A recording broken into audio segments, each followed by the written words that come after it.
Hi all, എല്ലാവരും സുഖമായിട്ടിരിക്കല്ലേ? ഞാനൊന്ന് കാണിച്ചു തരാൻ പോകുന്നത് ഒരു ഗ്ലാസിൻ്റെ കട്ടിംഗ് ബോർഡാണ് കേട്ടോ. ഈ കട്ടിംഗ് ബോർഡുമ്പോൾ ഫ്രൂട്ട്സിൻ്റെ ഫോട്ടോസാണ് കേട്ടോ ഡിസ്പ്ലേ വരുന്നത്. ഇങ്ങനത്തെ പല ഫോട്ടോസ് വരുന്നതുണ്ടായിരുന്നു. ഞാനിതാണ് ചൂസ് ചെയ്തത്. പിന്നെ ഒരു ഓയിൽ ഡിസ്പെൻസറാണ് കാണിച്ചു തരുന്നത്.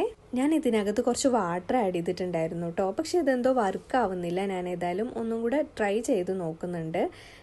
എയർ ഫ്രയറൊക്കെ യൂസ് ചെയ്യുമ്പോൾ ഈ ഓയിൽ ഡിസ്പെൻസ് ചെയ്യാൻ നല്ലതാണെന്ന് തോന്നുന്നുണ്ട് കേട്ടോ. കട്ടിംഗ് ബോർഡൊക്കെ നമുക്ക് ചപ്പാത്തി പരത്താനും അങ്ങനെയൊക്കെ യൂസ് ചെയ്യാൻ പറ്റുന്നതാണ്. എനിക്ക് നന്നായിട്ട് യൂസ്ഫുള്ളായിട്ട് തോന്നിയിട്ടുണ്ടായിരുന്നു കേട്ടോ ഇത്. പിന്നെ നമ്മുടെ ചൂടുള്ള പാനൊക്കെ വെക്കാനൊക്കെ പറ്റും. ഇനി ഞാൻ കാണിച്ചു തരാൻ പോകുന്നത് ലഞ്ച് ബോക്സ് ആണ് കേട്ടോ. ഇതെനിക്ക് നന്നായിട്ട് ഇഷ്ടപ്പെട്ടിട്ടുണ്ടായിരുന്നു. എനിക്ക് ക്ലീൻ ചെയ്യാൻ വളരെ ഈസി ആയിട്ടുള്ളൊരു ലഞ്ച് ബോക്സ് വേണമെന്നുണ്ടായിരുന്നു. എനിക്ക് ഇപ്രാവശ്യം അങ്ങനത്തെ തന്നെ കിട്ടിയിട്ടുണ്ട്.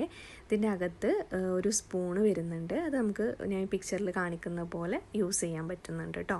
പിന്നെ ഒരു ചെറിയൊരു ബോക്സ് വരുന്നുണ്ട്. അതിനകത്ത് നമുക്ക് ജാം അല്ലെങ്കിൽ നട്ട്സ് അങ്ങനത്തെ ഐറ്റംസൊക്കെ കീപ്പ് ചെയ്യാൻ വളരെ യൂസ്ഫുള്ളാണ്. പിന്നെ ഇതിനകത്ത് 2 ലെയർ വരുന്നുണ്ട്. അതിൽ ഞാൻ ഒന്നിൽ മോർണിംഗിൽ സ്നാക്ക് ടൈമിൽ കഴിക്കാനുള്ള ഫുഡ് ആക്കാറുണ്ട്, പിന്നെ ഒന്നിൽ ലഞ്ചിനുള്ളതും.